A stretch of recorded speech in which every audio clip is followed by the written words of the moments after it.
Paano mo nga ba malalaman kapag nasa maling environment ka?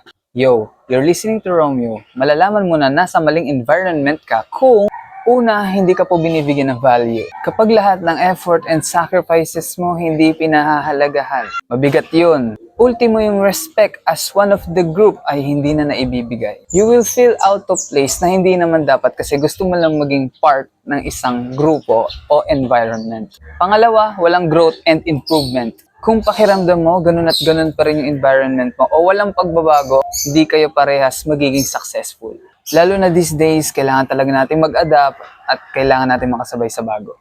Minsan, gusto mo naman mag-level up pero may mga taong hihilain ka pa rin pababa. For sure, mawawalan ka ng interest kapag di mo nakikitang may progress ang kasamahan mo o ang environment na kinabibilangan mo. Pangatlo po, puro toxic na yung tao or negative na yung paligid mo. Mahirap na makisama kapag alam mong toxic na ang isang environment. Imbis na sisipagin ka, mawawalan ka lang ng gana. Alam mo na kasi na hindi healthy ang sistema at ang kasama mo, kaya mahihirapan ka lang. Paninira, pagchichismis, paggawa ng kwento, pagsisisi, yan lang ang mga basic na toxic na makikita mo dito.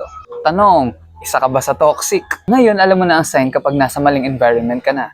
Thank you for listening and see you in my next video.